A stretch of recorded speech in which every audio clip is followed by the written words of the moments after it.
I'm starting to see the difference more clearly between the systems that keep my business running and me. Like trying to separate myself from what keeps the business running versus the things that only I can deliver. So that's starting to emerge now in year 3, 4. And where I'm headed now is to systematize and operationalize some of the deliverables that I don't have to touch myself so that I can be fully present with my favorite clients and doing the work that only I can do.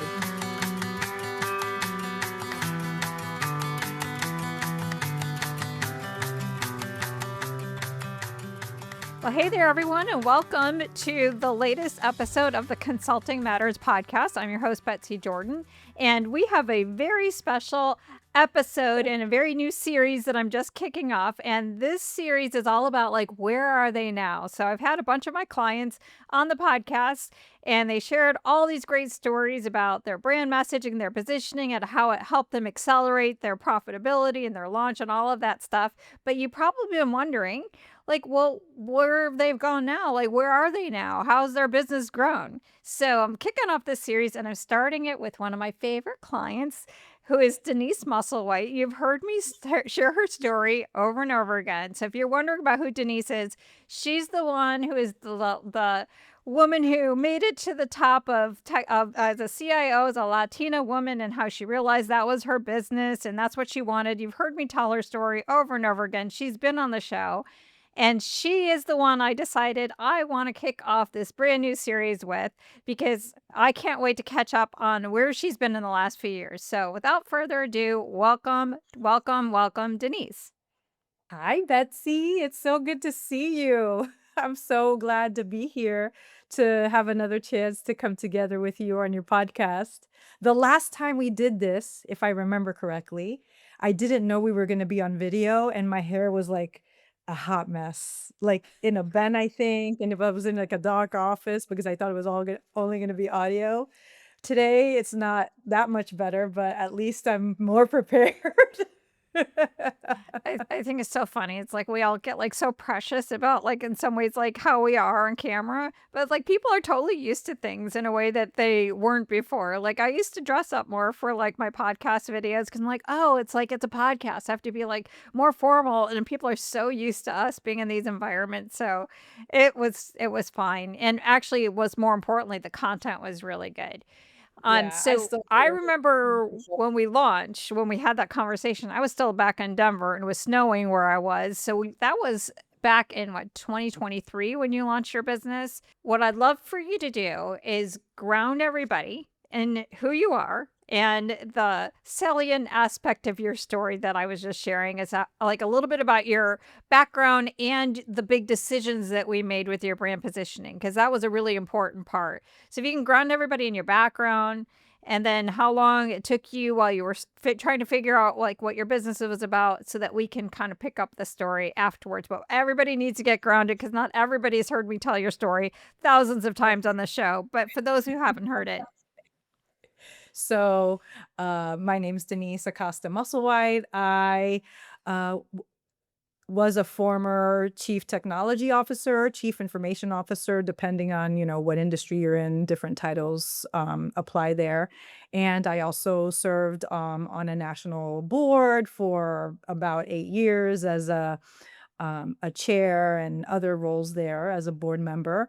And I did that work for the CIO work I did for most of my career, 25 years, mostly in education, and had great success there. It was amazing. I loved my career as a chief technology officer. What I realized when I went back in my midlife to get my master's, I did my research on what holds women in STEM back. It also happened to be during the pandemic while I was doing that work, which is so crazy when I think back on it. I realized that so much of the evidence I was learning about, the research I was doing, was pointing to a lot of the things that I had experienced as one of the only Latinas in the room, as a chief information officer, that I had really assimilated a lot to and adjusted myself a lot in order to fit into those spaces. And when I did that research, I couldn't unsee what I learned. I just couldn't unsee it. It kept coming back to me. And I remember talking to my husband and saying, "Hey, I think I want to do something different," not knowing really what I wanted to do yet, but knowing that I wanted to pivot in a new direction, having really understood some of the cost of being at the top in technology leadership in this identity that I had. He agreed, and I got myself a coach, and that coach helped me to re-identify myself, and that work with her helped me to decide to take a sabbatical. And I took a sabbatical, and during that sabbatical, did some coursework and tried to define what I wanted to do next, and came to the decision that the my purpose and passion for this next chapter of my career was going to be about coaching and giving back to the community in ways that were meaningful to me so that I could help other women, people of color, individuals who see themselves as the only at the table, um, move past those barriers easier than I did, and with more self-awareness than I had at the time. I think an important part of the story that I think Betsy tells a lot is the fact that I am the daughter of a Puerto Rican dad and a Dominican mom, and that I grew up in my parents' repair shop alongside my dad, a mechanic. I am the oldest girl in a Latino family with 3 kids, and it's really pretty rare for a girl to be, like, pulled into this male circle of mechanics. But my dad needed me to be there so I could translate some technologies that he had to diagnose cars when I was in middle school. And that really opened my eyes to my natural inclination towards technology, and his encouragement of allowing me to translate those technologies to his mechanics and to him, for his clients even. He wouldn't have called them clients, he would have called them customers. And to be, like, front of the house explaining mechanical things to my parents' customers when I was in middle school and high school really, really gave me a lot of confidence to talk about topics that girls don't talk about. And I didn't realize that I didn't have permission to do that until I entered the real work world, Mm. and it tried to put me back in my place. Well, anybody who knows me knows that putting me back in my place is not possible. I don't get put back into places. I create new Nobody puts places. Denise in the corner. Yeah. I don't get put back into places, I create new spaces and new places where everyone can succeed. So that's what I've been doing, and now I do it as a professional certified coach and team effectiveness consultant, and I created a company called Tech and Thrive, and I deliver data-informed coaching to clients, all over the world, and it's been amazing since I worked with you, Betsy, to figure all that out. I didn't know what I was gonna do, and I would not have figured that out without you. Thank you. But I think what's interesting hearing the story is it was all right there. As I think about this crossroads you were at, like you were kind of like trying to decide, like, do I leverage my expertise as a technology leader, and do I go help other organizations or other schools with technology, or do I go down this other path? And it was interesting is even as you were telling the story, this other path was already presenting itself. What was it in the work that we did that gave you the ability to let go of, like, even though I built my career on this other one, I could really trust it? Because that was the watershed moment. Like, that was it. Like, once we got clear, like, this is the direction, like, everything just, like, went into place, like, everything. We got your Thrive, framework together. We got clarity on once we got that direction, we got clarity on your ideal client, we got clarity on the problem you solve, we got clarity on the framework, we got clarity on, kind of like the offers that you were going to do. All of that came, but what was it about that moment that allowed you what allowed you to trust that it is not even just you had this other passion from your school. You were mentoring people on the side. You were part of the Florida Executive Women Council. Like, you were always mentoring people. What was it? So, does my question make sense? Is it was all right there? What was it allowed you to trust that what was emerging was the right direction for you? I think that it was a culmination of things that allowed me to trust. Um, I really remember a conversation that I had with my husband at the time, right? Where I, was expressing enthusiasm and also fear. And I know that I did that with you often. Um, and I remember him asking me, like, when have you ever failed at something that you put your mind to? And I was like, huh. Similarly to like nobody puts Denise in her place. It's like when I set my mind to something, I'm gonna turn it into something and it's going to succeed, even if it doesn't look exactly the way that I thought, right? Like Right. it's gonna get there, right? So he's like, I don't really know anyone who's as disciplined or motivated or intense and focused as you. So why is it that this is scaring you? And I was like, oh, so it's like he held up a mirror maybe, and you did that to me too. Yeah. So I think that that's the moment is when you realize if I am the daughter of immigrants who, by all accounts, probably should not have succeeded, but did, right? My parents were able to create a path forward for us in a way that was incredibly remarkable. I was successful as a woman, as one of the only people at the table as a CTO, CIO, and I became a board chair of a national association. Like, if I can do all those things, why is this scaring me?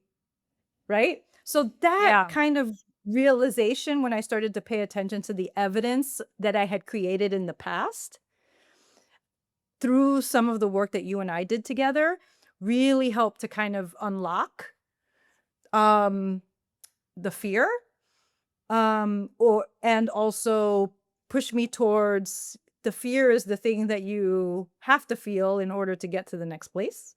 So I think realizing that the fear was not really fear was just I hadn't done this before, but I was going to figure it out. I think that what you're talking about here that is really powerful is that you reminded yourself of your character traits. Like, it's not even like your gifting. It was just like, this is my character. This is who I am. If I'm going to go down this path, I'm going to know I'm going to figure it out. So like I could tap in to that part. Like, I can make anything work. And I think that there's this other side too that in the conversations that we had is like, I've been doing this all along. I just haven't been paid for it. And I think for a lot of people, why they get a coaching certification is that I have this formal expertise that I have gotten paid for. It was part of my previous education. I've gotten rewarded for this, but now I've got this other thing that I've been building, and it's been organic and it's not necessarily recognized. So it's like I get a coaching certification to kind of recognize it, but even that wasn't 100% enough. It was to recognize, like, I built an expertise for yourself is I know how to get to the C-suite as a Latina woman. I know how to be the only person in the room, and I know how to develop other people to achieve the same thing because I've been doing that for free, or, in this volunteer capacity for years. And I think that was Yeah. the other part. One is your character, and one is I actually been doing this and I've actually been getting results. I just haven't been formally recognized for these results. Yeah. So absolutely, Betsy, you nailed it there. And what's so interesting about what you just said, so much of that realization that I had is part of the reason why I selected transparent assessment or transparent leadership as the T in Thrive, right? In the Thrive operating system is because that first step of really getting close to understanding who you are at your core, the things that are Mhm. just like you can't separate yourself from them, are so important to you redefining whatever that is that you want to attract next. So yes, you help me uncover that through our work together. And I continue to uncover that with clients and myself every single day. Like, because it's still a work in progress. But it was all there. Like, the other It part was too, I there. think that It was there. unleashed for you too is like, what's so fascinating is you reminding me of what you were studying when you were in school around, like, women in STEM and all of that kinda stuff, like, that's been there, and it's like, I saw your affect in terms of your energy, like, okay, so we went down the path, like, we tried on the future of doing consulting, like, it's like, we talked about it was all at this head level, then we went to this other level, and it's like, well, clearly you've had this passion. Like, you're really motivated, and even now, like, everything you talk about is like, "But they have to be at the table." Like, tech needs more diverse talent at the table. Like, you can get into this, and then you went and got, more exposure to enhancing your thought leadership, and it all comes back down to what you were doing in 2020 on the side that was, like, emerging from your own story. So, it Yeah, was I all mean, there. it was all there, and, knowing that I had that time with you to work through it, put, brought it into focus, Yeah. right? Yes. Yeah. But then you became a powerhouse. So let's pick up the story I after. know. That So was always so there, Betsy. you The powerhouse part was always there. It was just now it's different. I know it's going in a totally different direction, I but it's know, I the know. logical next step. One of the things I talk about now when I talk to my clients about like what direction you should take is what represents a promotion. Like what would represent the what's next. Well, obviously that would make sense. Is if you were going to get a promotion beyond a CIO, well, what would you do? You would create more conditions for more talent to be at the table. So it does make sense. There's congruence. It's not like you just all of a sudden decided like, I'm really into technology, but now I have this midlife and I think I want to become an artist and open an art studio. Like it wasn't Yeah, I like, didn't go you that know, far in a you know, different direction. Yeah, yeah, it yeah. was organic.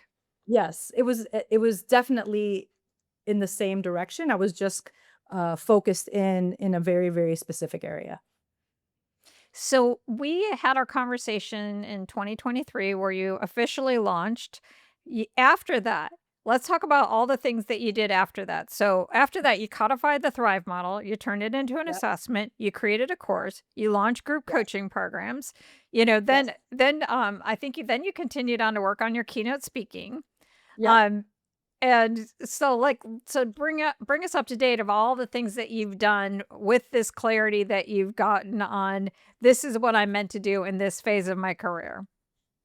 I mean, it's yes to all of that, and, every single month, I kind of reflect on the previous month to see where I spent my time, and now, 3 years into this, I spend, a good bulk of my time one-on-one with clients in my executive coaching, container, and that is the predominance of my work is one-on-one with my VIP clients, and then I also do group, and team development through retreats, group cohorts where we might also add on one-on-one coaching.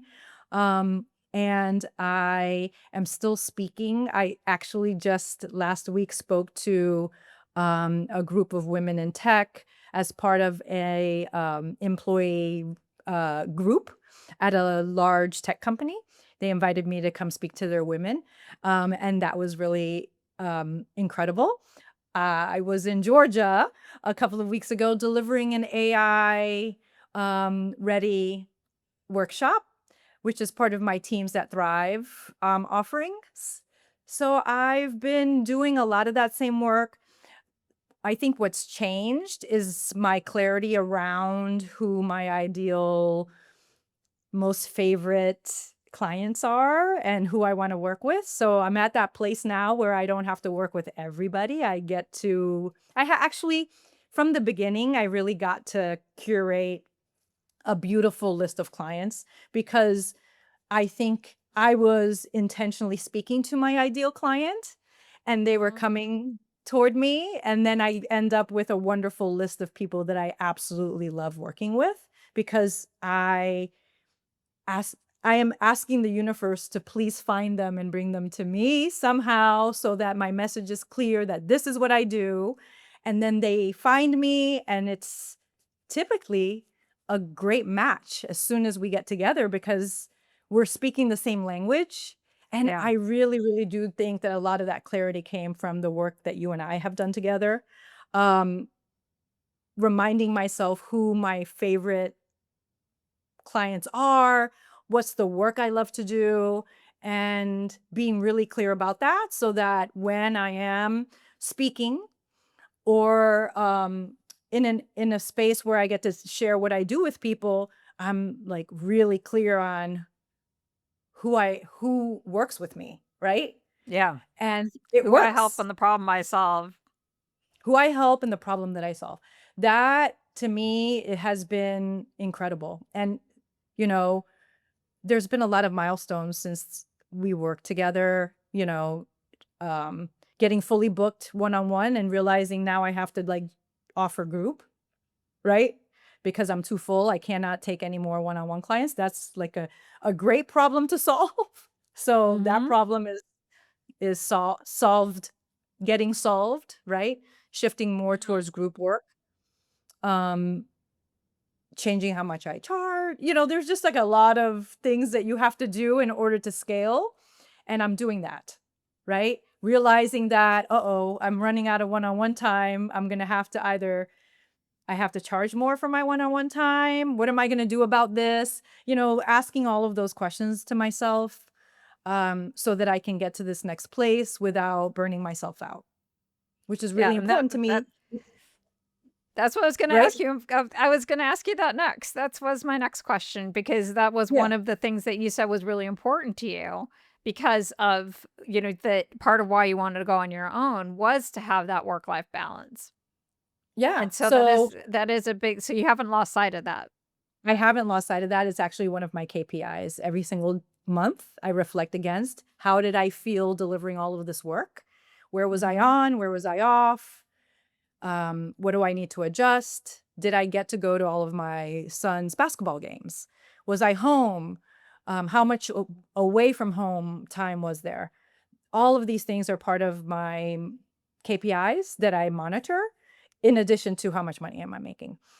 Of Um, course. and they all make for the business that I am delivering to my clients. And I also think that I can't be great for my clients if I'm not also practicing some of what I coach them through, which is burnout a lot.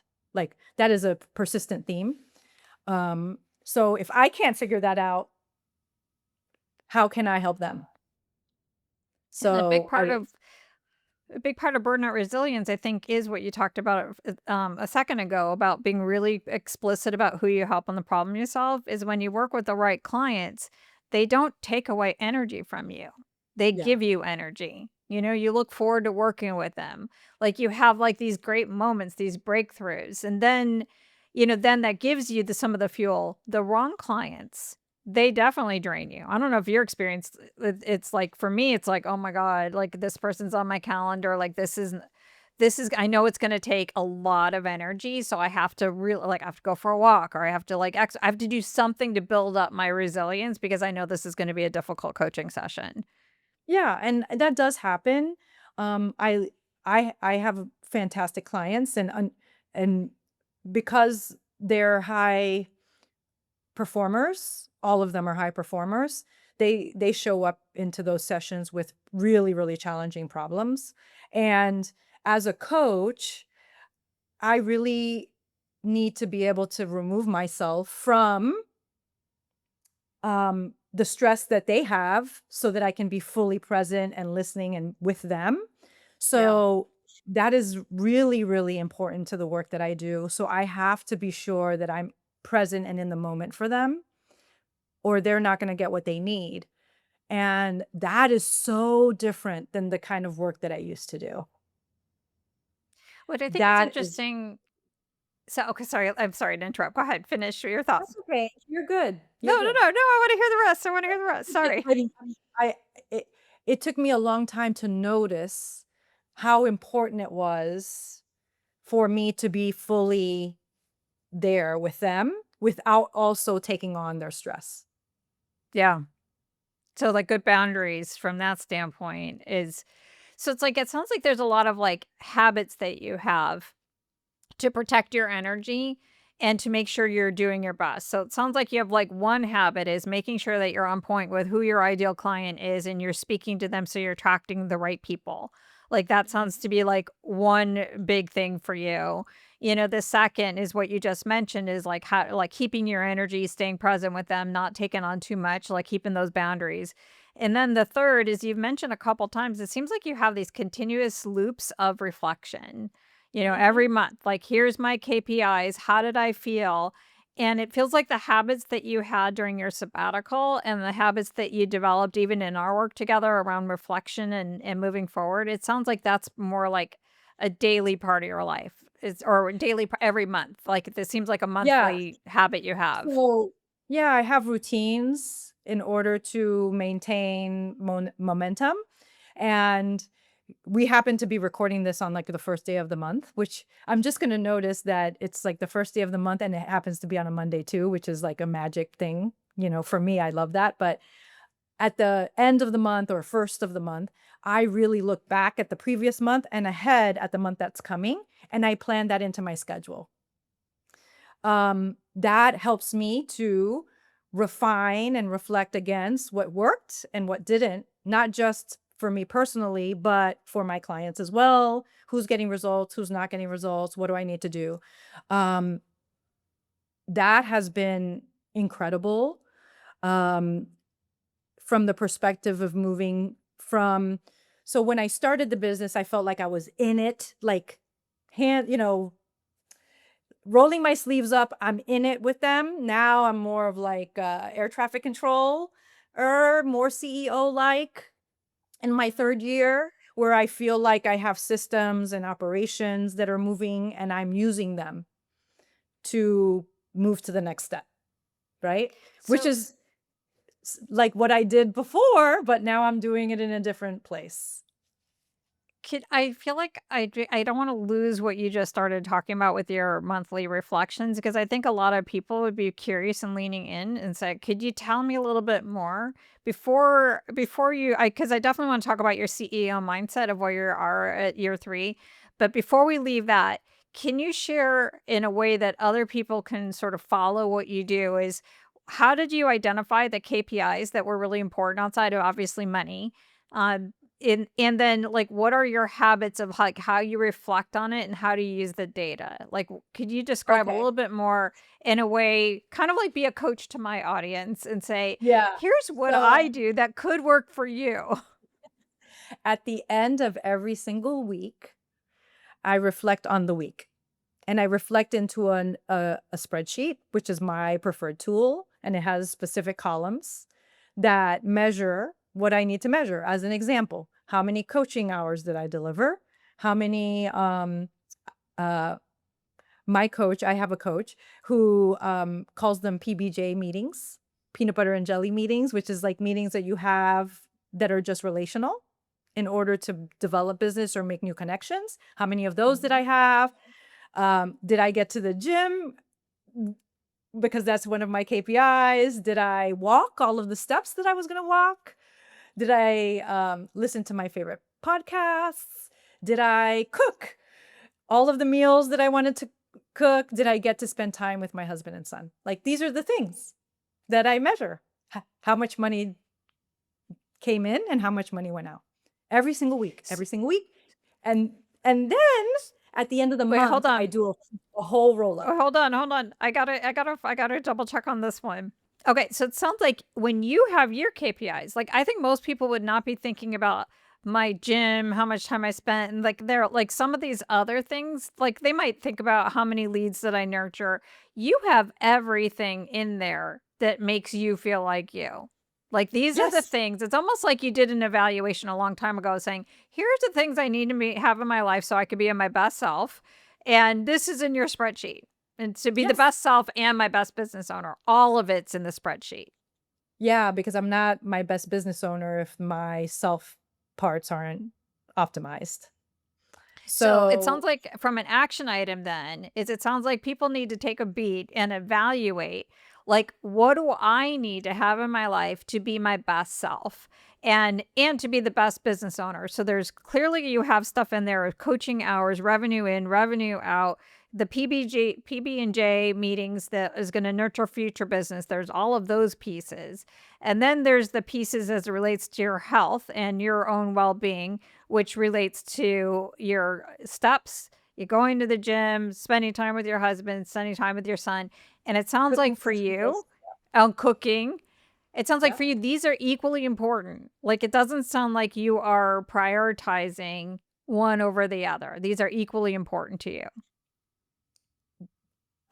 Yes. I mean, I think the investment that I make in my own self-care is what makes all the other stuff happen, right? So, yes, yes, Betsy, it's true. Yeah. And I Okay. don't want anybody who's listening to think that this is This like is amazing. You need to write this down. This is so good because this is a really important thing I think for business owners is we can yeah. do this. And this is what you started out to do is you wanted to have this balance and you did it. And now you're okay, so every week you evaluate in your spreadsheet, how did I do?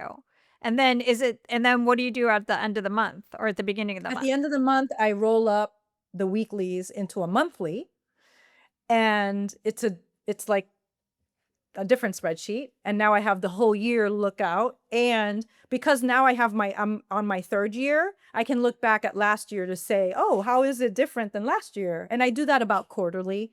I do the reflect back quarterly because I have enough data now.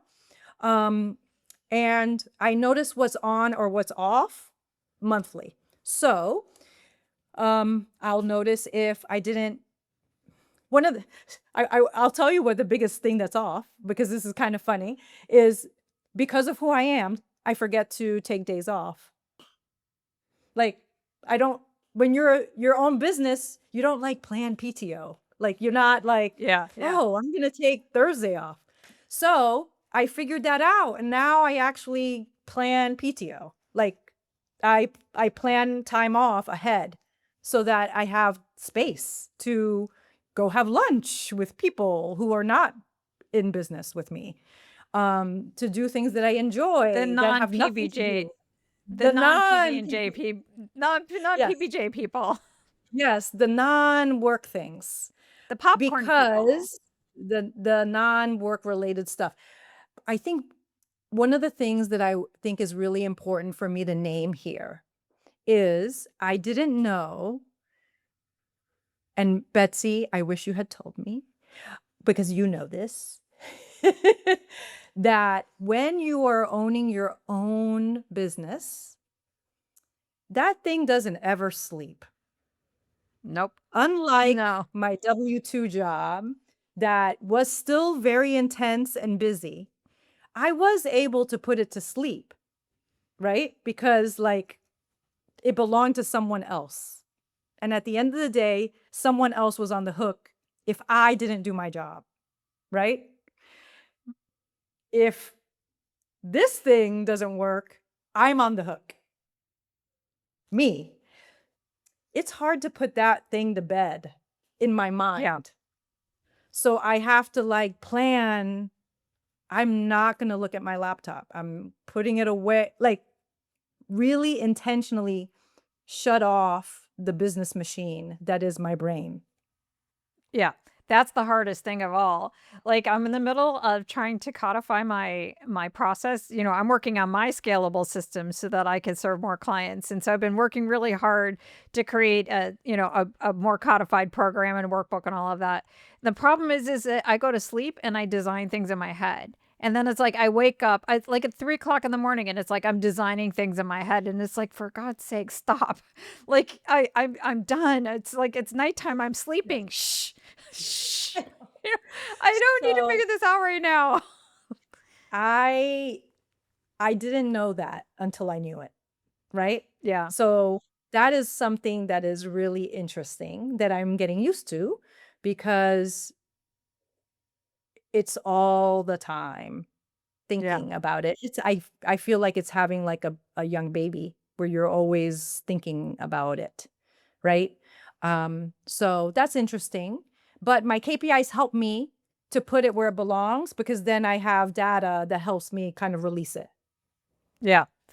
right? I think that this it's a good thing though. Like to me, it's a good sign because like when I was in the consulting business and I knew I wanted to get out of it, and it was taking me so long, I wasn't like up at night thinking about my clients because I really was just getting so sick of it. Like like but Yeah. at this point, I might be up at night because I'm like I really want to crack the code because I want to help my clients. Like if I can make this part of the process simpler and get people over the hump, I want to do it. And I think that I think that you're bringing the right countermeasures to it because I wouldn't want to take that away, because Yeah. I you're love it you're so doing this much that I because don't wanna stop doing it. yeah, but you have the countermeasures. Like this is Yes. my day off, so I'm going to deliberately do things to turn Yeah. my brain off. And maybe it's like I'm listening to my favorite podcast or maybe I'm listening to my favorite music. But what I love about what you have is you're creating these habits of sustainability. Like this is going to be what will sustain your success is being on point with who you want to help, the problems you want to solve and keeping that on point, making sure that you are serving clients in the best way possible that maximizes your time and your income. That's the second part. And then the third part of like making sure that you've got your full complete KPIs that you are constantly using to evaluate and never losing sight of them. It would be very easy for someone at year 1 or year 2 to dip out on time at the gym, time with, like I can miss this thing because I'm growing a business, but you put it right there, right at the beginning, and you keep evaluating it, and you are able to now get the year to year trends. Yeah. That's brilliant. It's been great. It's been You should great. be an executive coach or something because these are like really good tips, I wonder, I wonder if you went in the right direction, like Yeah. this is, I these are, wonder if that's my best fit. I feel yeah. totally in purpose. It's so awesome. Okay, so we have your habits, and so now you're at this place in year 3 where you're looking at yourself as the CEO of your enterprise. What would you say is the difference between somebody who's just starting a consulting business to really getting the mindset of a business owner, like I'm owning my business, I'm owning my brand, to the CEO of your business? Is there a difference? Like like seeing somebody like I'm just a freelancer, I'm a consultant, I just do the work. I'm a business owner and I'm my own brand and now I'm the CEO. What do you see as the difference in those things? Or do you see the difference? Maybe are they all one and the same? I'm starting to see the difference more clearly between the systems that keep my business running and me. Like trying to separate myself from what keeps the business running versus the things that only I can deliver. So that's starting to emerge now in year 3, 4. And where I'm headed now is to systematize and operationalize some of the deliverables that I don't have to touch myself so that I can be fully present with my favorite clients and doing the work that only I can do, the business development work that I do, the speaking that I do. Like, what are the things that no one other than Denise can deliver? So, Mhm. really trying to be clear on that and then trying to find support for the other parts that other people can deliver without me so that I can do more of the revenue generating work, right? Yep. Because when you're in it on your own, you're going to tap out because you run out of time.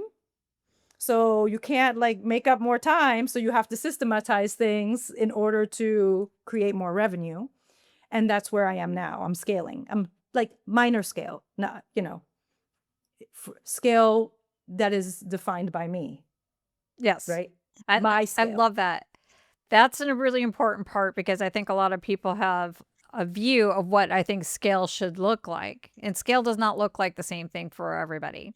Like not everybody wants to have like people would say all the time, like, oh, you should really like get like a bunch of other people to deliver your methodology and scale up. I'm like, well, for 2 reasons, no. One, I hate leadership, like from that or management. Like I like leadership. I lead all the time. I'm a horrible manager. I'm like managing people underneath me like that. That would just be a recipe for disaster. And second is the magic is not in my process. There's other things that I could do. Like I have my team who does, all of the visual branding and the website design and all of that kind of stuff. That was part of my skill, but not me doing it this way. I love the direction you're going here. is you are scaling up for you. I love this. I love this whole conversation. This is all about like, I'm going to customize like Tech and Thrive for me, Denise, what makes sense for me. Yeah. So the It's CEO is my scaling business. up for you. Yeah, it's my business, and I get to choose how much it goes and how far it goes and how big it is, right?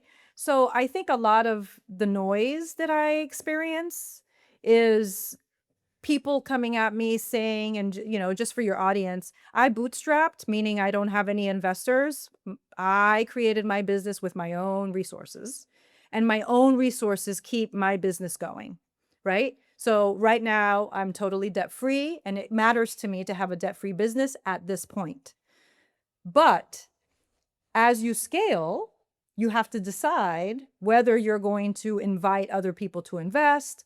Are you going to take others' money? Like, all of these decisions have to be made. And that's a part that my former role didn't prepare me for, right? This is new territory for me. This is the part where I'm stretching into a place where I was like, ooh, this is new. I never had to do that before.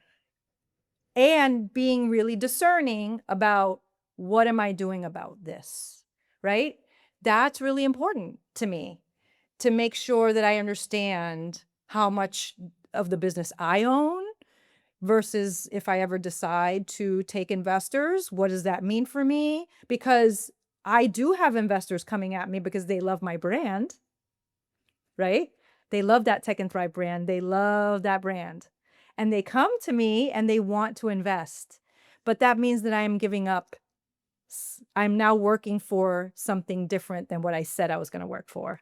And I'm not ready I, yet to do that. I would have tons of caution on that. Yes, I do I've have a had lot a of caution. situation. I had a situation with someone who was doing something like that, and that was the worst business decision I have ever Yeah, made. so I'm very cautious about that because it looks really shiny to someone who may not know what they're doing, but that's not why I did this, right? Also, that when it's like your personality and your brand, you're the one who has to deliver. Like that's and it's like you can't have somebody take apart like your IP, your personnel. That's another conversation for another I day. know, We that's could like have a that whole one. other podcast.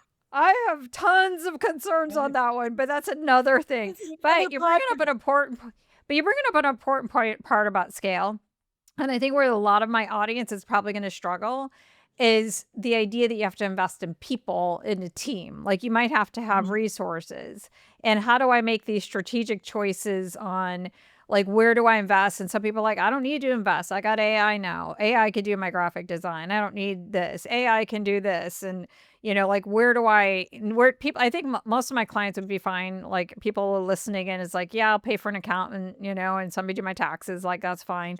But other things, VA, or an assistant, or, you have a coach. Like, do I still need a coach? Like, some people are like, I already launched. Why do I need any additional support? So, like, what would you tell them about like the ongoing investments you need to make in your business, from the start? Most people are not going to start with seed money. So, a lot of people are going to be more wondering about like how do I make strategic smart decisions about who to bring in and how to invest in my ongoing business. Like how do you think about that? Well, I think about it. I do a lot of I love the profit first model. Um, People who are listening could go look that up. But I paid attention to where I had friction, and where I was spending a lot of time that wasn't creating revenue, as an example. If I am the one writing, like, if I'm the one spending time going on LinkedIn to schedule my LinkedIn posts, then that's time that I'm not out building relationships or delivering coaching, right? Someone else can do that for me easily. That's not a high dollar skill, so I outsource that. I'm not the one Right. pressing the buttons on what gets posted on LinkedIn because in my mind, that's like a low skill deliverable, right? So I match the work that I do to what my top dollar skills are to me. And then I outsource the skills that aren't the ones that are producing the top revenue for me as much as I can affordably. And that has been an evolution. I could do a little bit of it at the beginning. I have been, and I will be very transparent about this. I've invested in marketing since day one. I invested in Betsy to support me. Marketing is the place where I do not mess around. It doesn't have to be a lot of money, but it is consistent and it is consistent Yeah. because I do not have a marketing background and I was boiling the ocean.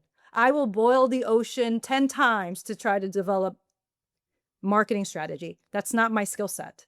So I do not try to be the chief marketing officer of my business. Period. The But end. what but what's smart about you is you could have gotten away with networking as your primary because you're so extroverted and you have speaking opportunities.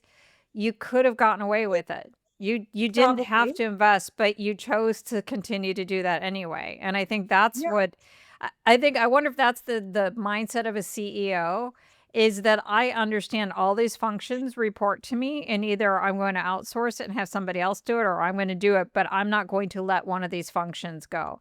You literally Yeah. could have gotten away with the networking, you're because you're highly connected, extremely extroverted, great speaker. You could have gotten away with this, but you didn't. I didn't. And so what people don't know is when you speak or when you're out networking, somebody has to like tell the story about what you did if you want to be a thought leader and keep getting invited back. Because and that story needs to be told. For me, I tell that story on LinkedIn and that's fine. That's the only place I tell it. It's fine, you know? And with whoever I'm in community with.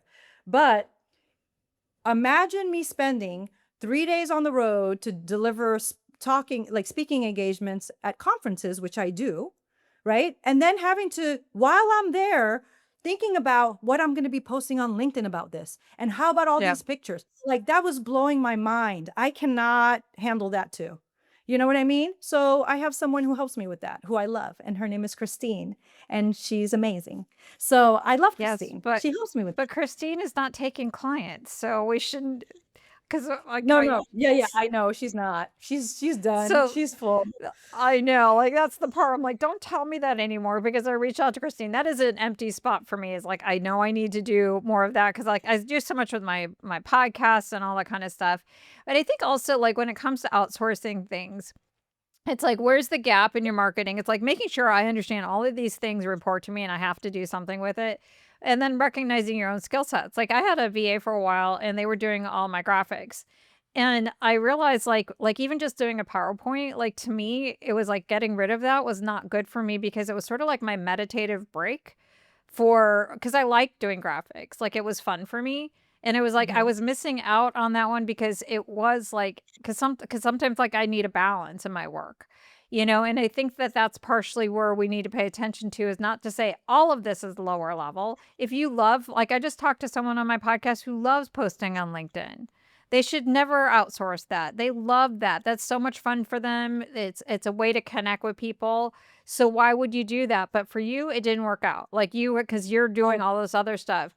And yeah. that's why I And love this conversation is like Denise Inc. Like this is what is very customized to you, your yeah, gift and your it's strengths and taking responsibility for it.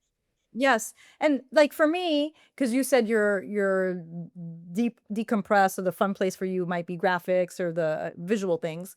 For me, like AI is like my my drug of choice these days. I love everything about AI and I can get lost. I want to get lost there forever. I love it because there's such a creative space for me because I'm a former techie. So So yeah, we're I'm not a opposite. I feel like it takes I'm away not my outsourcing creativity. that.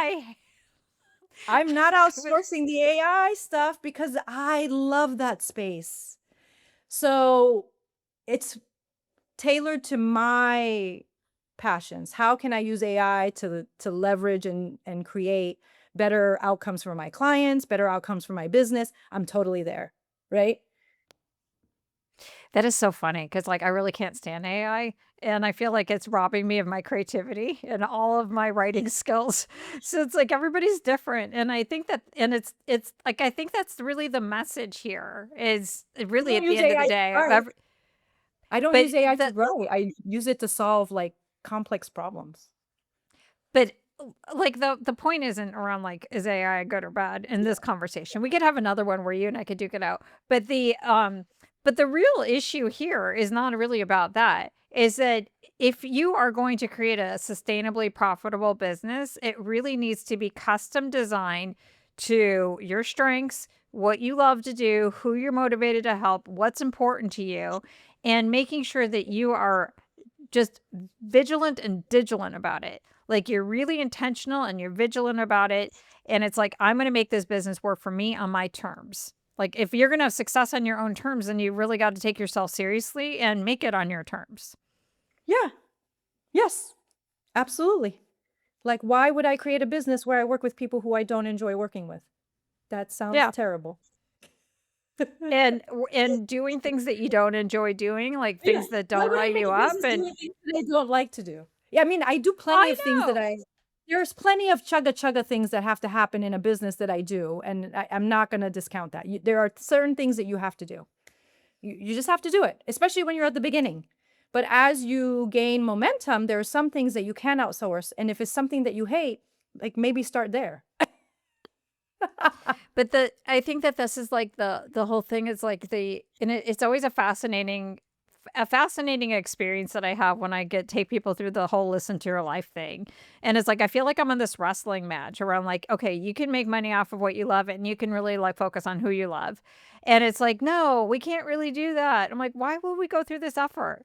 Like, I literally don't understand why somebody would like leave a corporate job with a high profile role where you're having like these perks and the status, and then you're gonna go and do like a career that like you're gonna recreate your career in your business, the one that you long outgrew, and you're gonna be making a fraction of the money with tons of hustle, and without like that clarity, because you have to go through what you said initially is you have to deal with a little bit of that fear of the unknown. You know, you have to kind of address that fear of the unknown so you can have all these perks and bennies, but you won't get it unless you really are thoughtful and intentional about, like, who you are and what you want, and that is what you did. Yeah. Yeah, yeah. I mean, understanding who you are and what you want is, like, step 1, Yes, and you and might not you know will really help. instantly everything, No, but no, I'm still learning about myself. It's a journey, and I know that the journey is the destination now, so it's less, fear-filled, right? Because the journey is the thing. Like, this is the way toward the goal, right? And yeah. it's been amazing. Do you have, documented somewhere, like, on your blog or something that we can link to around your monthly and quarterly evaluation process?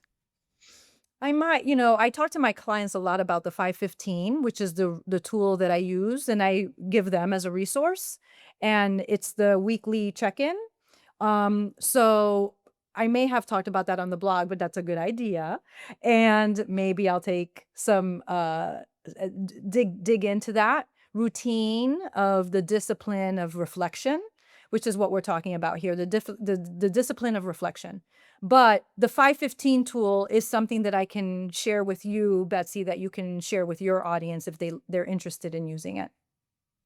That would be fantastic. So maybe if like you can get either provided or if it's on your website, then that would be a way that also gets my listeners to go visit your website as well. Yes, They yes, can check you yes. out. And Yeah, that sounds um, fun. I'll get that pulled together for you. so is there anything else that you want to share about what your success has been like post launch, or the branding process that got you clarity, or what your secrets to sustainable success? And I'm just not asking you the right question. You know, I think that inevitably, when you align yourself with people who are experts at what they do, and you put yourself in community with people who um, are wise in ways that you're not yet wise, success is greater. It's when you're not asking for help and you're trying to do everything on your own that overwhelm comes. And I knew that from the start, that I needed to create my personal board of directors. I talk about this a lot with my clients. It's part of my operating system. Like, who are your personal board of directors that you need alongside you so that you can succeed, right? And if you don't have that, it's going to be a lonely road, right? Yeah. Even if you're not an extrovert, you still need those people who are expert in the way that you're not. And if you're the person out there who's an expert at everything, then, go do it. And I wish you great success. But I haven't met a lot of those, you know? I haven't met I'm good any. at what I'm good at. I don't think the universe is designed that way. I think we're designed with Yeah. our own unique gifts because I think we're supposed to partner with one another. I think we're supposed to be interdependent. Yeah. And that interdependence, I think, is what has made me successful up to this point, is that I Yeah. do pull in people who I respect, who have expertise, who can help me get to the next place. And I'm willing to pay for it if it's requires an investment. I think that th- I get a lot of requests for, oh, I'd like to pick your brain. I was like, okay, I'm happy to mentor people, but I am also totally honest about, like, I didn't do this by myself. I had a whole bunch of people who helped me. Betsy helped me. Mhm. Christine helped me. Pam is helping me. Like, there are people who are helping me here. It's like a cheerleading squad back here, right? And I'd be a fool to say I did this all by myself because I didn't. I No. deliver what I say I'm going to deliver, but there's a whole bunch of people back here who are helping me do it. And I think that we are mistaken if we think that even in our previous career, we got to that point. Like one of the things that was important for me coming out of sabbatical was to honor a lot of the people who were really important influences that helped me not even from the business standpoint, but helped me become the consultant I became. There's a whole string of people that we've always had. And I think when we get on our own, we have this I should already know how to do this myth where we don't think that I should surround myself with the same kind of surrounding that you had when you were in corporate. There's this really weird myth. You were never alone in corporate in your other job. You had so much support you don't even realize. And then we get on our own and we think we should be these mavericks, and I should know everything. I'm like, well, why should you know everything? Why should, have you built your own brand before? Have you done this marketing? You haven't. So why would you waste time trying to figure it out on your own if it's not your thing? Like that doesn't even it's not logical, but it is safe. It's safer in a way where if I cuz otherwise you have to face the I should already know how to do this myth. Yeah, and you do have to have financial sustainability and security to do this. So, you know, if you don't have a cushion to help you feel comfortable while you transition into this new place, it's gonna be difficult, like unnecessary, like really, really hard. So you've got to protect, like, get your financial house in order if you are really serious about this. Well, I'll Because tell you though, like with my story, it's just where it's like sometimes I kind of wonder about it. I started my business in 2010. I had just come off of a divorce. I had no money in the bank. That divorce like just decimated me. And I had like $200 in the bank, but my grandmother had passed. And so I had a little bit of an inheritance and I could either like feed the babies for a couple months or I could put it into my business. And I chose to put it into my business and I got paid back like immediately and then some. Like everything was off to the races.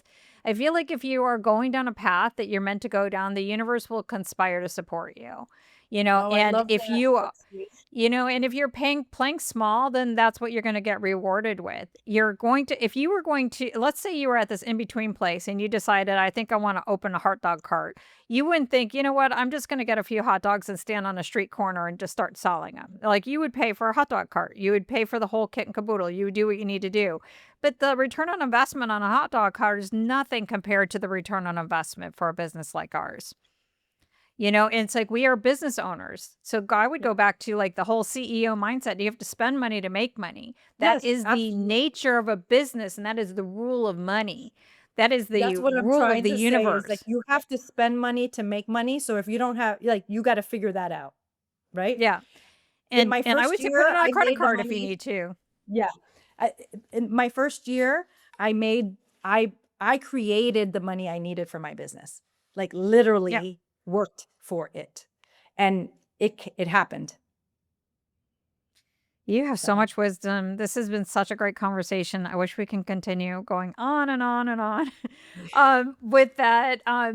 But I feel like the bottom line is also going back to what we said at the beginning part is like trusting yourself and trusting your skill sets. Like if you are a high achiever before, you're a high achiever now, and you need to apply that mindset to your business. That you can't all of a sudden like leave a corporate job and be a chief executive and then, like, walk out into a business and not act like a chief executive. Like, yeah. you still have to act you still have to just be you, and that is a big part of it. Mhm. Yep, absolutely. Such a great conversation. I don't even know how to end this because I don't wanna end it, but if, for those who are listening, please check out Denise's website. Please provide the URL. Is it techandthrive.com or is it Yes, techandthrive.com is they and can it's go also there, denisemusselwhite.com and it's because I also talked Denise you into that Musselwhite. one. We do it That I both talked you ways, so you into. can get there however you want. But, and I'll share with, Betsy's audience my 515, um, so that you all have access to that. I'll pull that together and get it to Betsy for the podcast. Awesome, thank you. And please, definitely, if you wanna hear more awesome, like, where are they now stories, like, from Denise with other clients that I work with, please hit subscribe now so you get to continue on with the series. And, of course, if you enjoyed the show, also, I would love for you to rate and review it so more people will find the show. And until next time, thank you all so much for listening. And thank you, Denise. This is an amazing conversation. It's always fun to talk to you, Betsy.